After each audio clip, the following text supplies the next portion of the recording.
Hello Telugu investors. ఈరోజు market moments శీర్షికలో మనం Sensex crash, నిన్న దగ్గర సెన్సెక్స్ 1064 పాయింట్లు క్రాష్ అయింది. సో దీనికి ప్రధానమైనటువంటి కారణాలు ఏంటి, సో సడన్గా ఎందుకో స్టాక్ మార్కెట్లో సెన్సెక్స్ అంతగా పడిపోయింది అనేటటువంటి అంశాల గురించి ఈరోజు మనం చర్చిద్దాం. సో మనము సాధారణంగా ఇప్పుడు కంపెనీలను యొక్క స్టాక్ మార్కెట్ను, స్టాక్ ప్రైసెస్ను ప్రభావితం చేసేసేటువంటి అంశాలు కేవలం ఆ కంపెనీస్కు, స్టాక్స్ సంబంధించినవే కాకుండా జాతీయ, అంతర్జాతీయ వివిధ రకాలైనటువంటి అంశాలు కూడా స్టాక్ మార్కెట్ మీద తీవ్రమైన ప్రభావం చూపుతాయనే దానికి సో ఇది కూడా ఒక దృష్టాంతం. సో నిన్న సెన్సెక్స్ 1064.12 పాయింట్స్ పడిపోయింది. సో దీనికి ఉన్నటువంటి ప్రధానమైనటువంటి కారణాలను ఇప్పుడు మనం చర్చిద్దాం.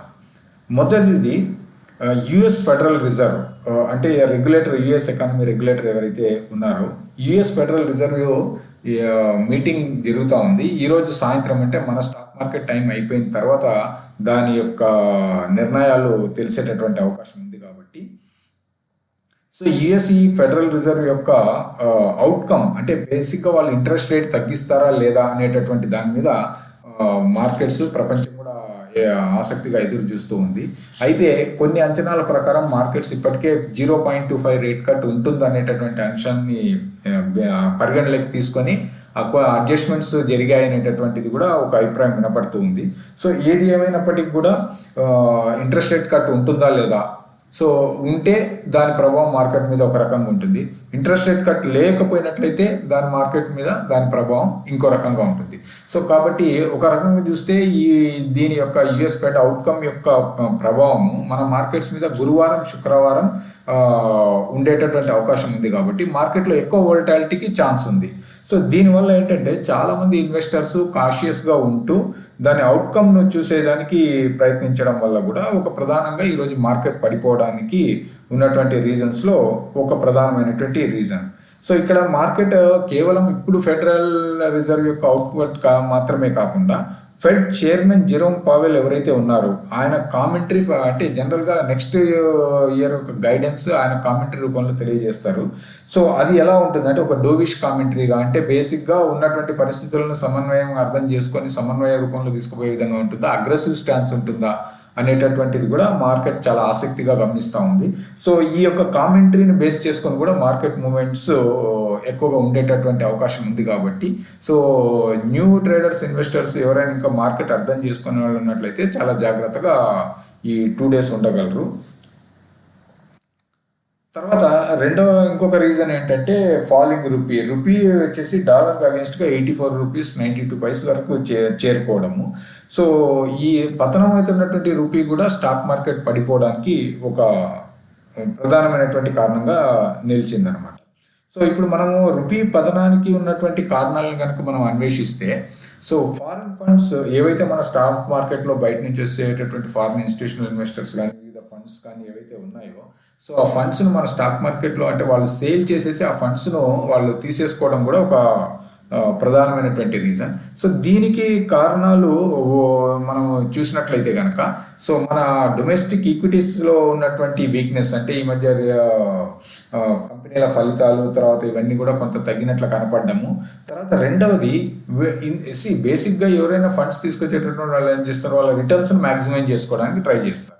సో ఇంతకంటే మంచి అవకాశాలు ఎక్కడైనా ఉండొచ్చు అన్నా కానీ, లేదా వొలటాలిటీ కొద్ది రోజులు ఉండొచ్చు అన్నా కానీ వాళ్ళ ఫండ్స్ని తీసేసి కొద్ది రోజులు ఎదురు చూసేటటువంటి అవకాశం ఉంటుంది.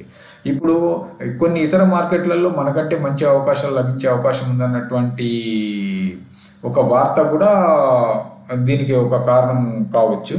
సో చైనా కూడా మళ్ళీ అక్కడి నుంచి వెళ్ళిపోతున్నటువంటి ఫారిన్ ఫండ్స్ను నిలువరించుకోవడానికి కొన్ని ప్రధానమైనటువంటి పాలసీ డెసిషన్స్ తీసుకోబోతుంది అన్నటువంటివి కూడా ఒక రీజన్. సో కాబట్టి ఈ పతనమైనటువంటి రూపీ కూడా స్టాక్ మార్కెట్ యొక్క పతనానికి ఒక ప్రధానమైనటువంటి కారణంగా నిలిచింది.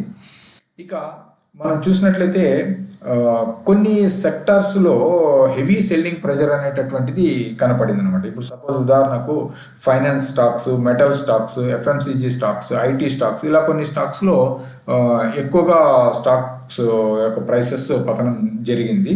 సో అవే కనుక మనము బ్లూ చిప్ స్టాక్స్ పర్టికులర్గా చూసినట్లయితే, అంటే సెన్సెక్స్లో ప్రధానమైనటువంటి వెయిటేజ్ కలిగినటువంటి blue chip stocks Reliance Industries కానివ్వండి, Bharti Airtel, Nestle, LNT, Bajaj Finserv, HDFC bank, JSW steel, Titan, ఇటువంటివన్నీ కూడా పతనాన్ని చవి చూడడం వల్ల కూడా ఓవరాల్గా స్టాక్ మార్కెట్ అనేటటువంటిది 1000+ పాయింట్స్ పడిపోవడానికి ఒక ప్రధానమైనటువంటి కారణంగా మనకు కనపడుతుంది.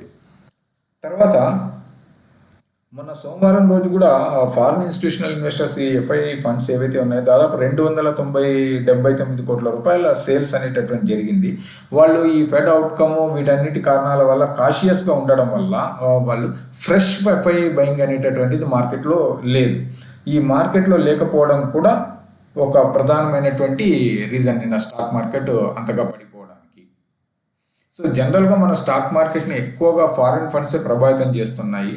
సో కాబట్టి ఓవరాల్గా మన ఇండియా నుంచి కూడా పార్టిసిపేషన్ అనేటటువంటిది, retail participation plus domestic institutional investors participation ఇవన్నీ కూడా కాలక్రమంలో బాగా పెరుగుతూ పోయినట్లయితే మన ఆర్థిక వ్యవస్థ కూడా మంచిదని అనిపిస్తుంది. తర్వాత అదే రకంగా ఎలాగైతే జపాన్లో ఫెడరల్ రిజర్వ్ మీట్ ఉందో, అదేవిధంగా bank of Japan policy meet కూడా ఈ 18th, 19th తారీఖుల్లో అక్కడ చర్చలు జరిగి ఫలితం వచ్చేటటువంటి అవకాశం ఉంది. ఇది కూడా స్టాక్ మార్కెట్ మీద ఒక ప్రభావాన్ని చూపుతూ ఉంది. సో సాధారణంగా బ్యాంక్ ఆఫ్ జపాన్ది యుఎస్ దీని తర్వాత వస్తుంది కాబట్టి యుఎస్ యొక్క ప్రభావం ప్లస్ బ్యాంక్ ఆఫ్ జపాన్ యొక్క ప్రభావం ఉండడం వల్ల మన మార్కెట్స్ నెక్స్ట్ 1-2 రోజులు 3 రోజులు కొంత వొలటాలిటీ కనపడేటటువంటి అవకాశం అయితే ఖచ్చితంగా ఉంది. తర్వాత మన ట్రేడ్ డెఫిసిట్, కంట్రీ యొక్క ట్రేడ్ డెఫిసిట్ అంటే ఇంపోర్ట్స్ ఎక్స్పోర్ట్స్ మధ్య ఉండేటటువంటి వ్యత్యాసం ఏదైతే ఉందో అది నవంబర్ 2కి వచ్చినటువంటి రిపోర్ట్ చూసినట్లయితే ట్రేడ్ డెఫిసిట్ బాగా పెరిగిపోయి ఇప్పుడు $37.8 బిలియన్ చేరుకుంది. ఇది కూడా స్టాక్ మార్కెట్ పతనానికి ఒక ప్రధానమైనటువంటి అంశంగా కనబడుతుంది. కాబట్టి ఫ్రెండ్స్, మార్కెట్ మూమెంట్స్ అనేటటువంటివి అనేక రకాలైనటువంటి కారణాల వల్ల అనేక రకాలైనటువంటి అంశాలను బేస్ చేసుకొని మార్కెట్ మూమెంట్స్ ఉంటాయి. కాబట్టి సో మనము ఎప్పుడు చెప్తున్నది ఒకటే, ఎందుకంటే నాలెడ్జబుల్ ఇన్వెస్టర్గా ఉన్నట్లయితే, అంటే మీరు స్మార్ట్ ఇన్వెస్టర్గా స్టాక్ మార్కెట్ గురించి నేర్చుకొని ఉన్నట్లయితే, ఇటువంటి విషయాలన్నీ తెలుసుకున్నట్లయితే మీరు మార్కెట్ మూమెంట్స్ను మీరు ఎటువంటి సరైనటువంటి నిర్ణయాలు తీసుకొని ముందుకు పోవాలనో, ఎలా మీరు సంపదను సృష్టించుకోవచ్చు, సంపదను నిలబెట్టుకోవచ్చు అనేటటువంటి అంశాల మీద మీకు అవగాహన ఏర్పడుతుంది. సో కాబట్టి మీరు ఖచ్చితంగా try to become a knowledgeable investor, smart investor. Stock market సంపద సృష్టించడానికి ఒక అద్భుతమైనటువంటి సాధనం. అయితే దానికి తగినటువంటి విషయ పరిజ్ఞానాన్ని పెంచుకోవడం అనేది చాలా చాలా కీలకం. ఎవరో చెప్పారని జస్ట్ టిప్స్ ఆధారంగా మాత్రం మీరు మార్కెట్లో ఉన్నట్లయితే ఏదో ఒక రోజు దెబ్బతినడానికి అవకాశాలే ఎక్కువగా ఉన్నాయి.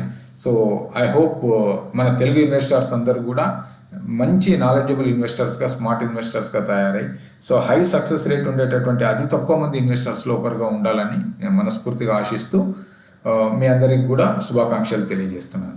నెక్స్ట్ వీడియోలో మళ్ళీ కలుద్దాం. అంతవరకు బాయ్ బాయ్.